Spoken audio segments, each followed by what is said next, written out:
So in our previous class, we discussed about DHCP, DNS, and we have seen labs on getting an automatic IP address, and also we created some DNS records and have seen the resolution for those DNS records on the clients. We also forgot to do one small lab on Syslog. Let's complete that small Syslog lab. As you guys know, Syslog is a logging server where if something happens on the router or a switch, that logs will be sent to the Syslog server, and we can see those logs for a certain amount of time period, right? So let's do a similar lab on Syslog, and then we'll go to the next topic. So let's do quickly a lab on Syslog, and then we'll continue on the theory part. Any questions from previous classes before I move on to the lab?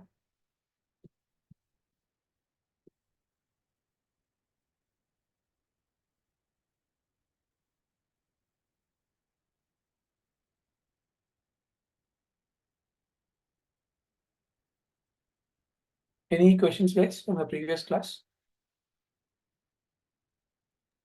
No, sir. Okay, all right. I'm going to share the screen.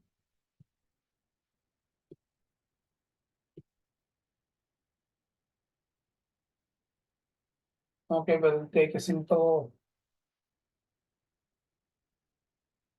Just take a simple PC. We'll take a simple router. And then we'll take one Syslog server. So on the server, we will go to services, go to Syslog, turn on the service. Okay, currently there are no logs in the service. Okay, so let's connect the PC.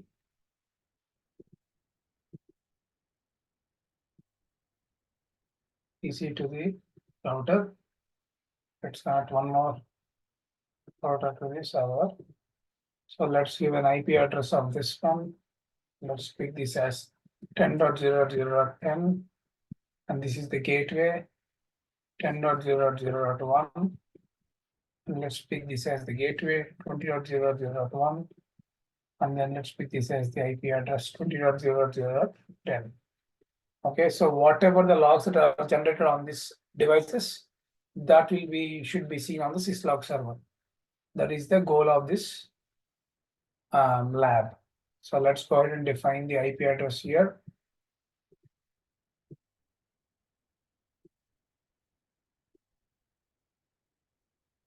Ten dot 0.0.10. 25.25.25.0 to be /24 subnet.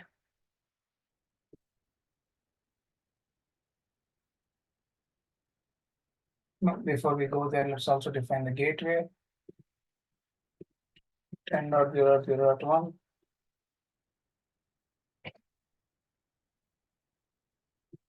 Let's go here and then define the physical interface.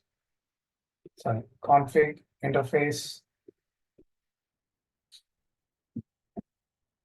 20.0.0.10.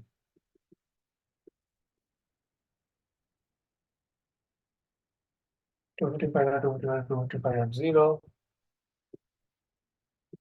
Gateway 20.0.0.1. This is done. Now let's go it on the router. Enable interface gig 0/0/0. Define the gateway IP address 10.0.0.1, 255.255.255.0. No share. Let's go out here and then define this interface and the gateway. On T interface gig 0/0/1. No shut. IP address 20.0.0.1, 255.255.255.0. Chat. Let's see if we are from the router. Let's see we are able to ping this host, and also from the router, let's see if we are able to ping the Syslog server or not. So ping 10.0.0.10. It's pinging. Let's ping 20.0.0.10. Okay. So now the Syslog server is up. Let's look at the services Syslog. There are no logs. So what I'm going to do is I'm going to go to this router and then define this interface. First, let's go to the router and then configure the Syslog server. So to configure that, we have to do logging and then host and then define the Syslog server IP 20.0.0.10. And also you can do logging, console, all the logs, console logs, and also logging traps. So we configure all the logs to be sent to the Syslog server. You can do show logging.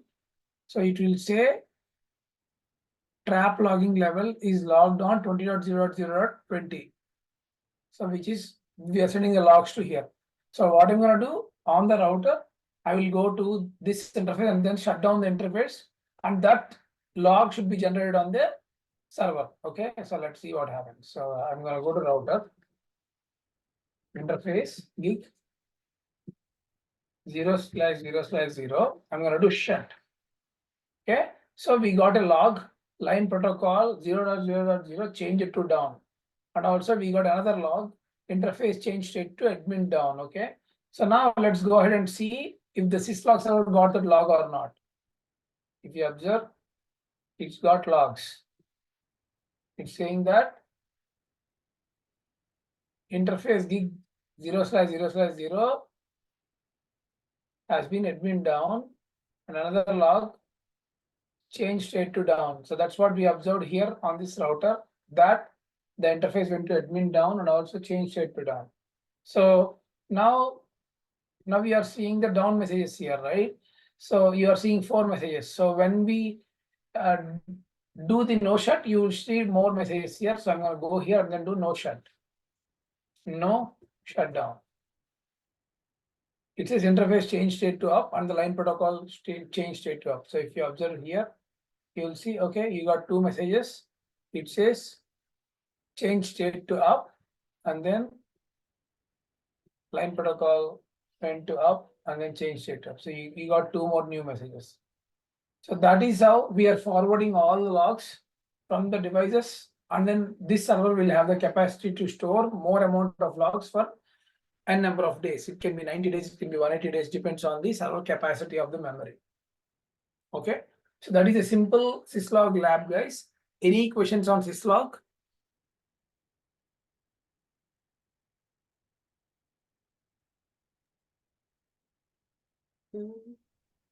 So it will show the severity of the syslog level, like level 1. If you see the level, it says level 5.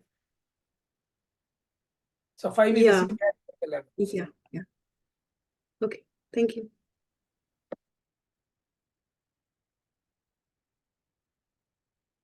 Okay, so let's move on to the next topic, guys. So let me share my screen for going to the next topic. So we completed the DHCP and DNS and the labs. We are moving to the next topic, which is called quality of service, QoS.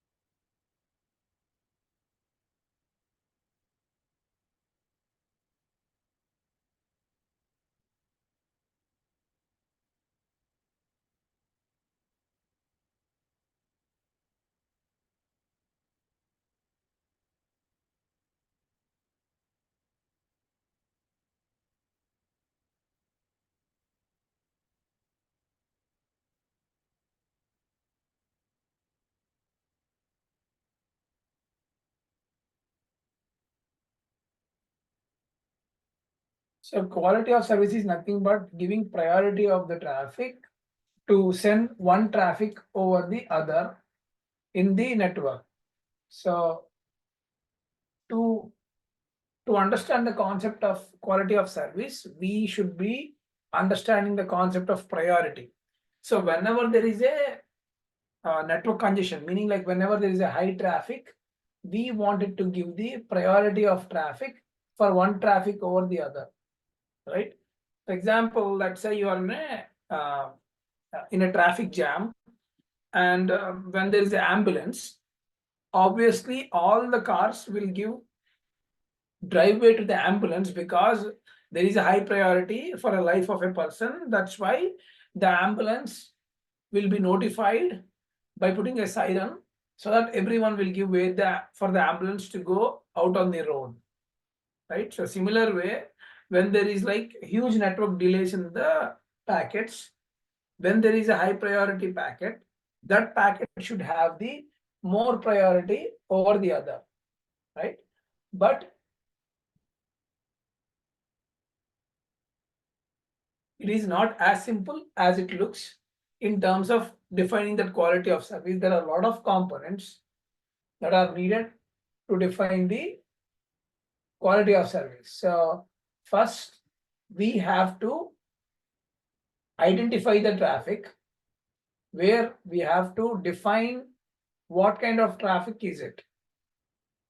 And then once we identify the traffic, we have to make sure that we are giving proper policy for rate shaping the traffic, because you have to apply the policy for the traffic so that that policy will be given priority accordingly. Otherwise, when the traffic comes in, when there is no correct policy, there is no proper way to send the traffic out when you don't have a correct policy. For that, it also needs certain level of conditions to send the traffic out, right? So that can be called as traffic shaping and policing of the traffic. So having said that, quality of service is to provide high priority for one traffic over the other. Okay, because let's say you are in a production network, and in the production network, there is a slowness issue.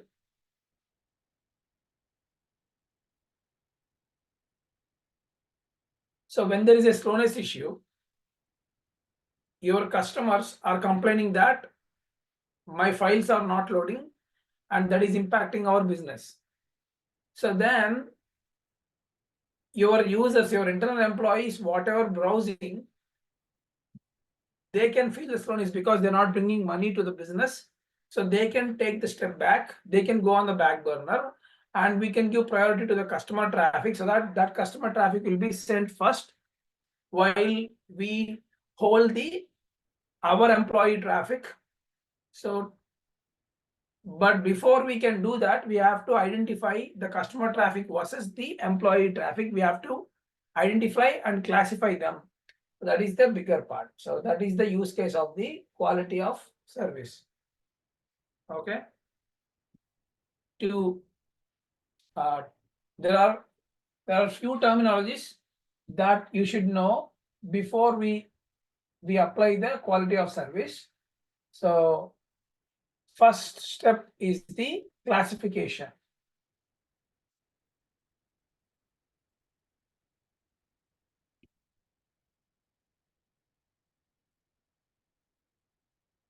And then marking. After identifying the traffic, we have to mark them.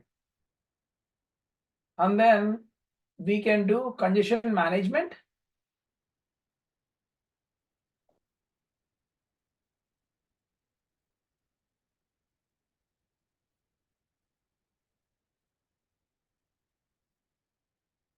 Congestion avoidance.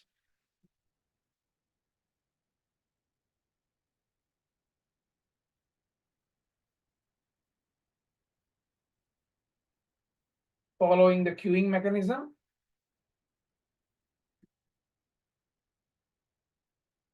After that, you put the policy in place.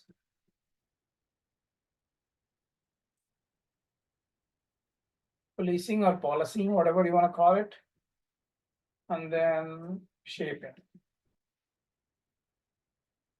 So the classic example for this to identify the quality of services, onboarding a flight. So if you identify the onboarding, first you will go to the luggage counter. There you will give your luggages. They will give you a boarding pass. But before you go into the luggage counter, there are two lanes. One is business class, one is the economy class, and or first class, depends on how your airlines is, right? So there are different classes there. So they are classifying the passengers based on the amount we pay or the points that we have on our plane, right? So they are classifying the passengers based on the ticket that the user purchased. So that is similar to the classification that we do in the quality of service, where we classify the users based on specific condition. Okay, so that condition can be anything. It can be like FTP traffic, it can be HTTP traffic, it can be TCP traffic, UDP traffic. Based on the protocol, we classify the user. Usually UDP traffics are like the real time, like voice and video traffic, that gets more priority than a TCP traffic, where a resend of the packets will already there, so there is no communication lost, because TCP is a connection oriented protocol. Even though if one packet is lost during the congestion, still the packet will be delivered to the other end, because there is a retransmission mechanism. So UDP is more prioritized over the TCP. So that kind of classification will be done with the classification. Okay, so where classification of the packets will be done in the classification. So after classification, basically marking.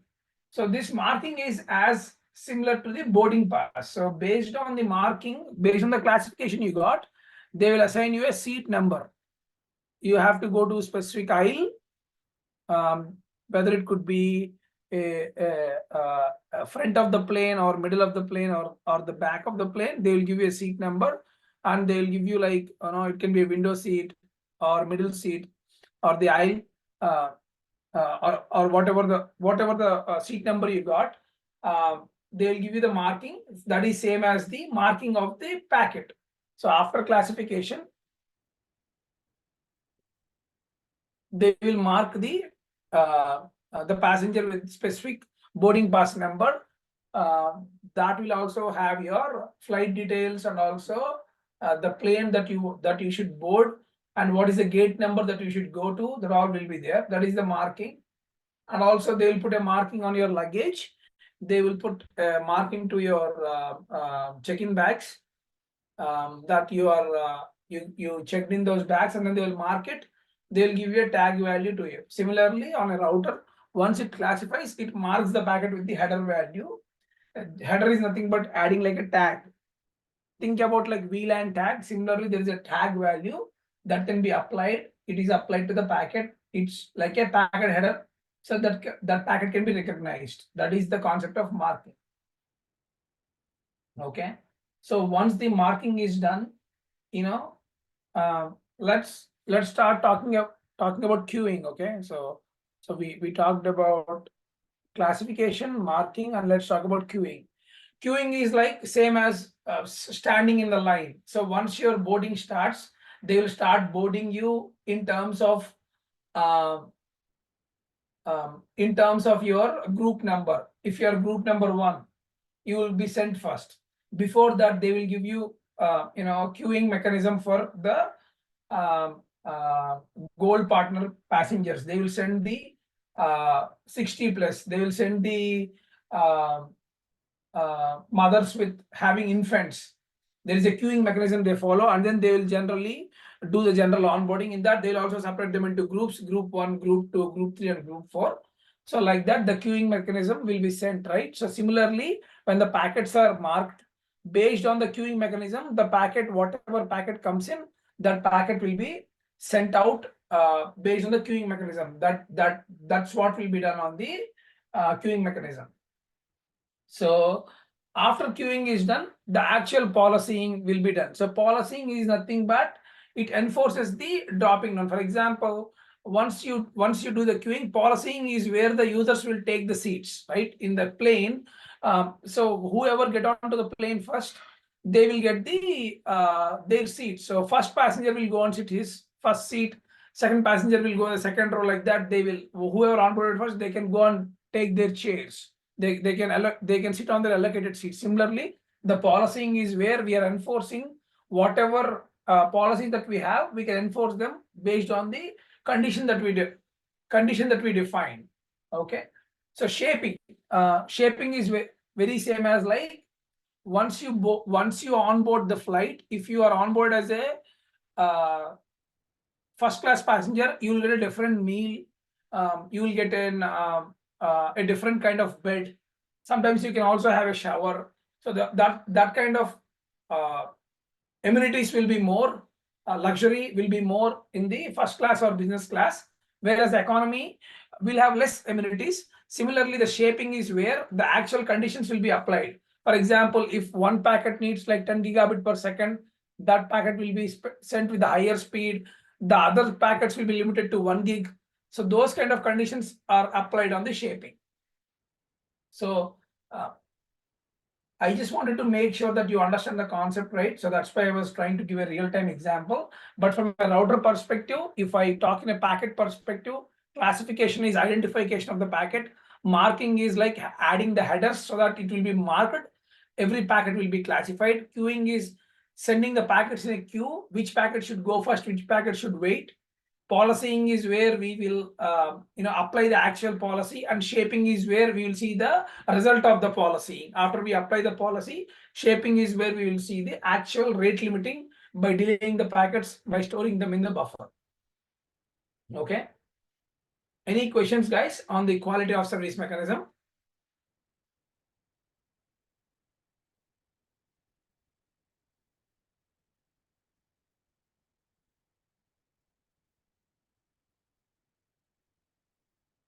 Are you guys able to follow this, guys?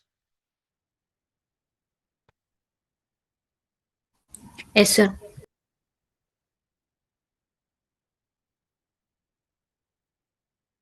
Okay, let's start talking about the congestion management and congestion avoidance. So let's say you take a router. Rate the shaping, sir. Like as you said, they get rated, right? How the network gets rated? Rating means it is rate limiting. For example, if you apply a policy, let's say this is a router and you have a 10 gig link and you have a 1 gig link. Okay, when the packet is coming, you have two options. Based on the condition, you can send the traffic via 10 gig link or 1 gig link. So you can separate the traffic based on the quality of service mechanism, so that you can use this link for the some of the packets and this link for the other packets. Let's say if a router it's get connected to fast Ethernet port and Ethernet port. So as you said, it will go over fast Ethernet port over Ethernet port. So is that what you're saying? Because the fast Ethernet port is like a little bit more than the Ethernet port. Well, I can decide on which interface the packet should go with my quality of service policy is what I'm saying.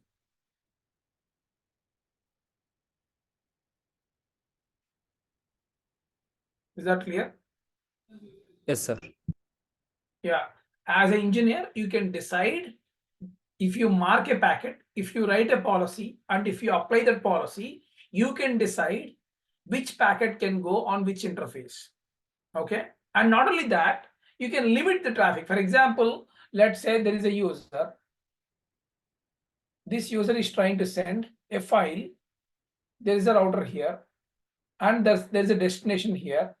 Now, when this user is trying to send the data at, like, for example, 1 gig per second, and there's another user that is trying to send the data on a similar link with 1 gig per second, I can let this user not to send the same packet rate to outside. I can make these packets wait, send these packets out first, and then let these packets send out.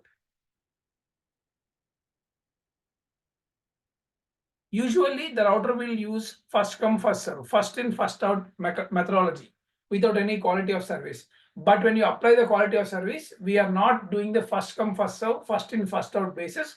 We are letting the packets wait. We are buffering them, send the other packets, and then do the normal packets.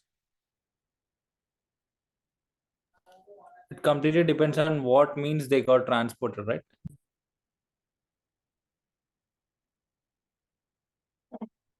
It completely depends on what kind of classification that we wanted to apply and what kind of rate shaping that we wanted to define. They can send any kind of traffic. It can be FTP traffic, it can be a web traffic, it can be a database traffic. They can send any kind of traffic, but as an engineer, we can define certain conditions. For example, there is a concept called DSCP marking. Okay, the DSCP marking is the packet marking condition that you can apply so that you can classify those packets and then you can apply the policing accordingly.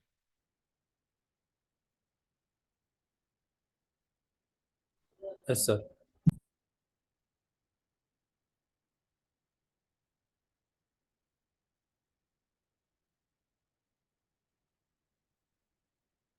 Okay, let's start talking about congestion management versus congestion avoidance.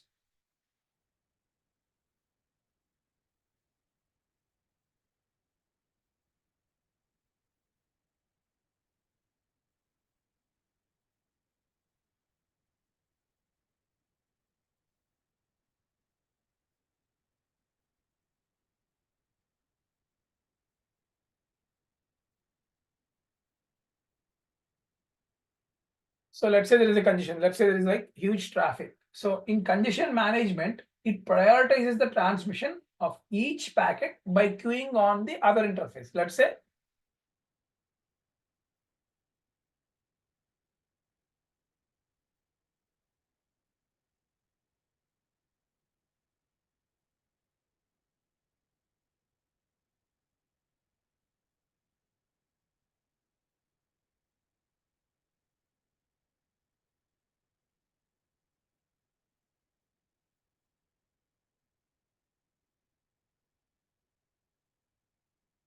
in the congestion management, let's say the packet 1 came in first to the router and the packet 2 came in second. But if this packet should go out first, we can send this packet to go out, let this packet wait in the buffer, and then after this packet go out, after this packet is done transmitting, then the router will let this packet go out. That is called congestion management, meaning like it is acting as a buffer.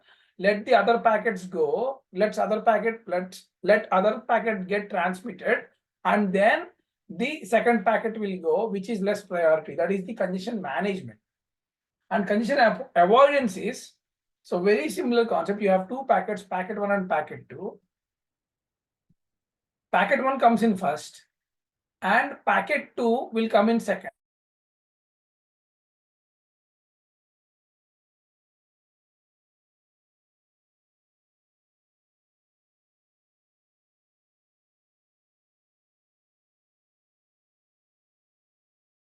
So it will completely drop the other packet which is less prioritized. It will send the packet out which is more prioritized, but it will drop the other packets. That is the concept of congestion avoidance.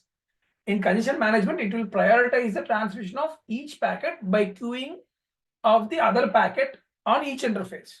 Whereas the congestion avoidance, it will drop the packet early to avoid the congestion. Okay. So that is the congestion management, congestion avoidance. Any questions? No, sir. No, sir. Okay. So now that is about the quality of service. Let's start talking about VPN, virtual private network.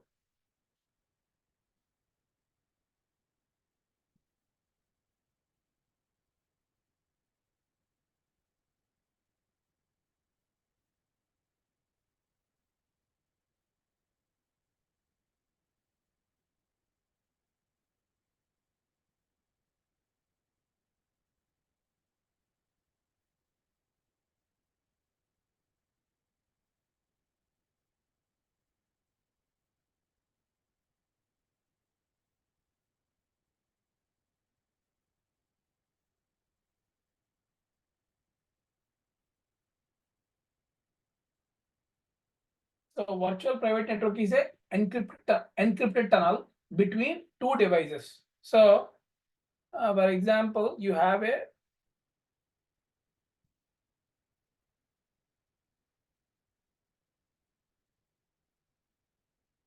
location A. Let's say this is your headquarters building.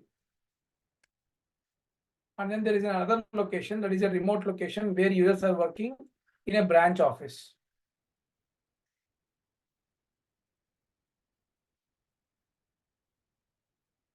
Okay, usually this branch office will have an internet connection that they will purchase from like service provider, like AT&T, Verizon, Cogent, Level 3, whatever the regular service provider. They will call them, they will come and install the router in the user location, right? So that there will be a internet location here, there is an internet router here. So this router will give them the internet access. And this router will also give them this branch to the internet office. But there is no connection between this router to the other router, right? So there is no private connection between this router to this router. So there will be a tunnel that is built between the router in the headquarters and the router in the branch location, so that whatever the traffic that is sent from this router to this router, it is all encrypted. So no one in the middle over the internet can identify the data and steal the data, because it is end-to-end encrypted between this router and this router. So the traffic from this PC, if they want to talk to some other PC in the branch office, they will route via encrypted tunnel and will reach out to the branch office. So this is the concept of site-to-site VPN tunnel. And there are two major components of the site-to-site VPN tunnel. One is the phase 1, which is ISA KMP, and the phase 2 is IPsec.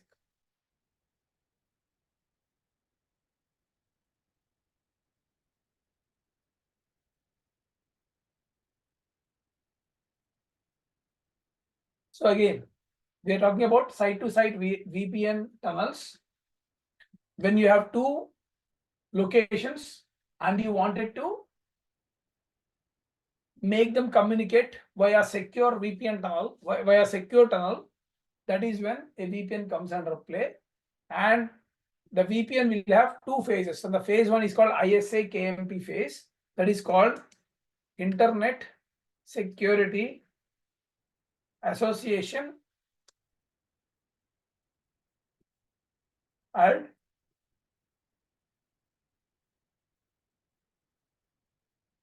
Key Management Protocol. So what does this ISA KMP, ISA camp, they call it as ISA camp. What does this ISA camp does is, it will make this router and this router talk between them over the internet and form the negotiation parameters. For example, they will negotiate on what kind of authentication, what kind of encryption, what kind of identity headers they wanted to use, and then what kind of password or pre-shared key that they wanted to use, and then what kind of DH group, like algorithm, to send the data out. So these all should be matching on both these routers to make them communicate. And the important thing is also they should be able to reach, communicate. So they should be able to communicate, reach, authenticate, encrypt, identify header, pre-shared key like password and DH group. If all of these match, then ISA KMP will be successful to have the phase 1 completed. And once the phase 1 is completed, phase 2 is where the IP security, IPsec means IP security traffic. So in this traffic, in this phase, whatever the PC generated the traffic will be flowing over the tunnel, reaching the branch office, and then go to the PC. So if you think internet is an ocean, you are building a bridge on top of that, which is a dedicated bridge for your company to talk to the other end of the company. So internet is acting like an water or an ocean in the middle with a lot of devices, but you are securely connecting, going to the other end by having a dedicated bridge for your traffic to go over. So ISA KMP is like building that bridge, and IPsec is where the actual traffic will be going over the bridge. So any questions, guys, on site-to-site VPN tunnel? This is called site to site because we have a site in location A, site in location B. That's why it's called site to site VPN tunnel. Or it's also called as IPsec VPN tunnel, IP security tunnel.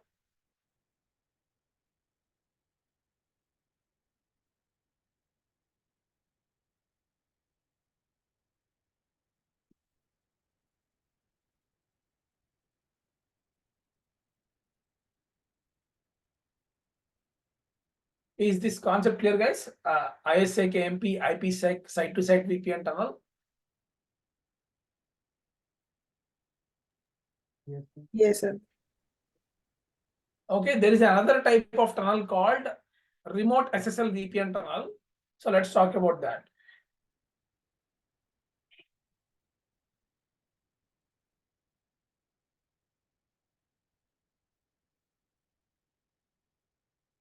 So in the remote SSL VPN tunnel, here you will have a headquarters. But instead of the other branch location, you are having a small office or small home where you are working from home. The employee is working from home. So they will have a company laptop that the company will send to the employee because he or she is working from home.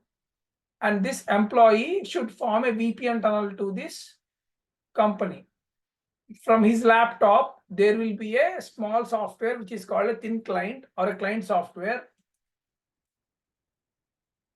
And that software will form the tunnel over the internet. So this small home will have an internet connection, again internet connection, and this headquarters will also have an internet connection.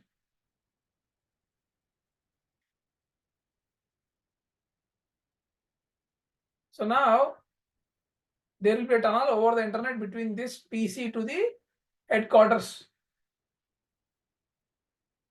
So this can be a firewall which is running the VPN concentrator, but on your side, your PC will have a software.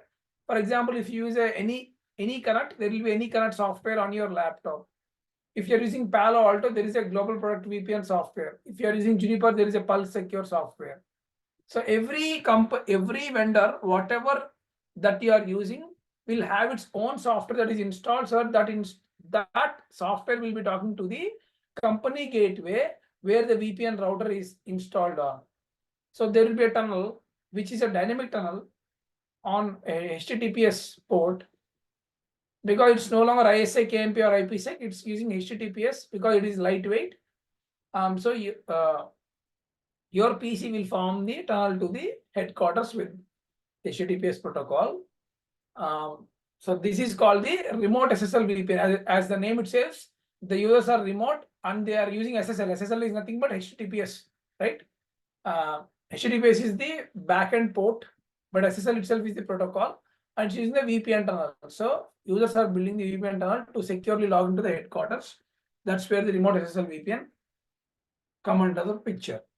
So when we are forming a tunnel between two locations, that is called ISA KMP IPsec tunnel with two phases. And if you are using a remote user sitting in a remote office or a remote location, like in a Starbucks Wi-Fi somewhere, they will be using a dedicated software to connect to the company gateway, and then they will be encrypting the data and sending over the tunnel. Okay, that is how the either users connect to the company or locations connect between the companies.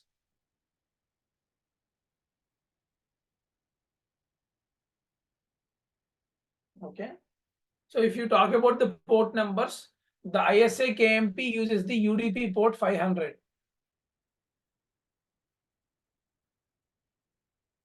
Okay, and IPsec uses it's not a protocol, but uses the ESP50 and AH51 IP ports. These are all just for the memory basis, guys. No one will have to know this. This is more of like an numbers that you remember while you're troubleshooting. Let's say your firewall is blocking UDP 500 port. That means the phase one will never come up. That means ISA KMP will never come up. So similarly, the remote SSL VPN will be using port 443 because it's a HTTPS protocol. It's TCP. Okay. So again, the port numbers are not really important. The concept is important. So you have to identify and then use accordingly.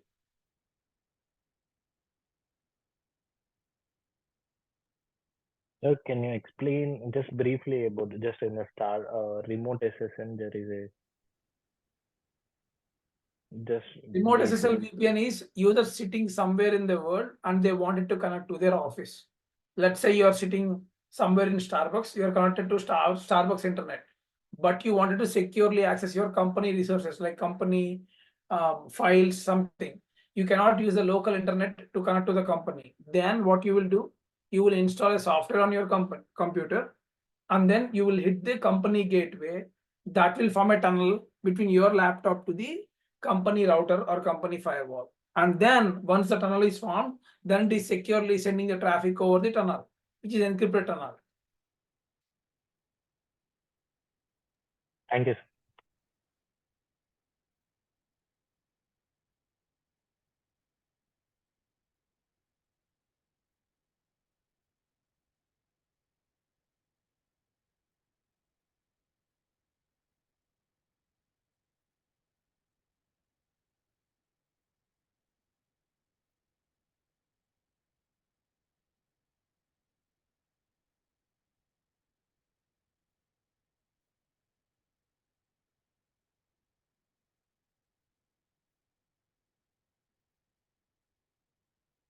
So Mahita, can you tell me what is classification in quality of service? So it's nothing but classifying the users like based on a specific conditions, like what type of ports like TCP or UDP. So based on the protocols I've been using, so we'll be giving the priority. Okay. Sirisha, what is congestion management versus congestion avoidance?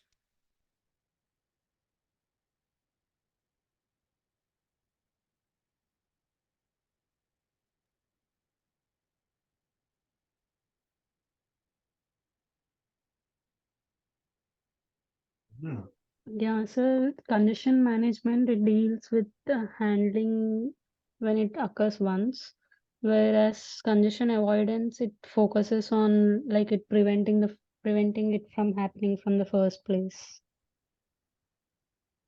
So congestion management is like it will keep the packet to wait in the buffer until the priority packet goes.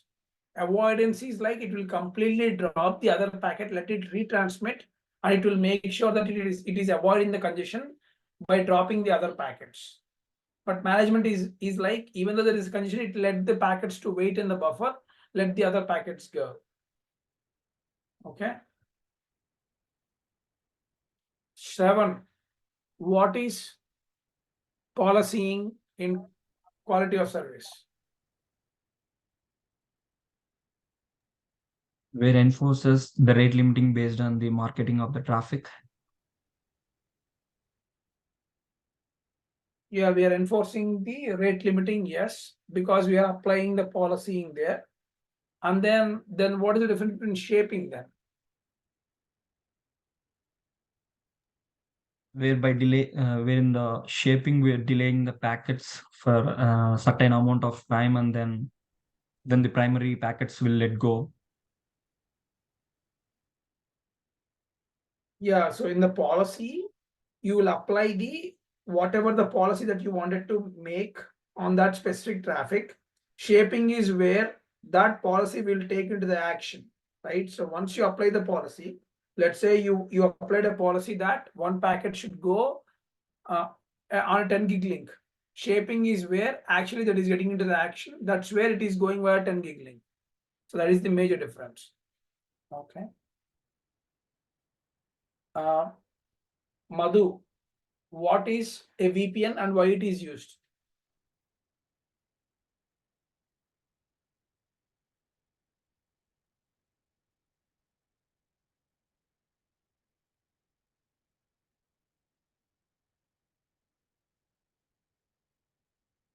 Pranay Udaygiri, what is a VPN and why it is used?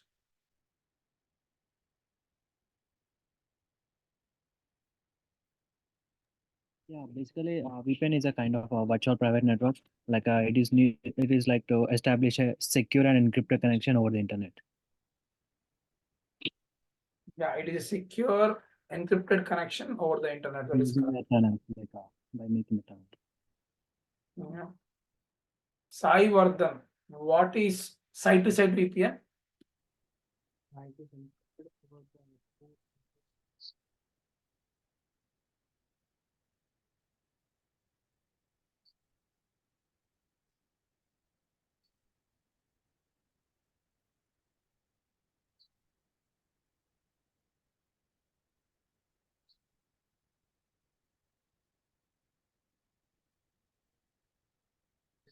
Manobiram.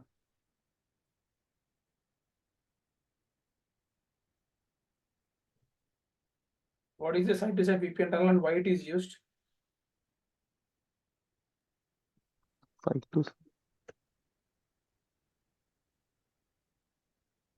It is used to connect securely from one location to other location.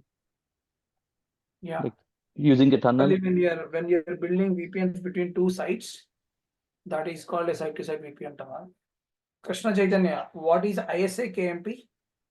Yeah, sir, this is Sayavardhan. Like I have explained the site-to-site VPN tunnel, but I think with the microphone effect, it didn't reach you out, I think. Okay, that's fine. Tell me what is ISA KMP? Yeah, it's ISA KMP. It is like makes the routers over the internet like by negotiation, like authentication, encryption, like identifying header to reach the communication. Basically, it is used for ISA camp. Yeah, that is the purpose of ISA camp. Yep. So it's used for negotiation. So that they both negotiate on a specific condition and let them form that neighborship. Okay. Yeah, exactly. Krishna Chaitanya Kalyanam, what is an IPsec and why it is used?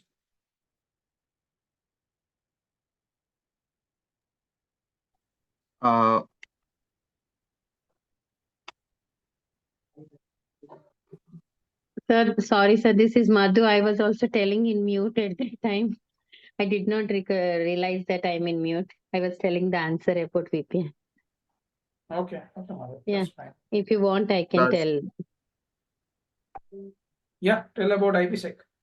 Yeah, that's a set of communication rules and protocols for setting up secure communications in a and also it adds encryption and authentication for protocols.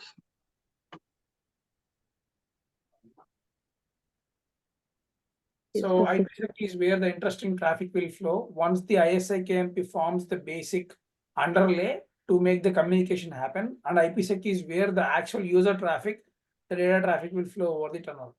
Yeah, it makes secured, right? Diksha, what is a remote SSL VPN?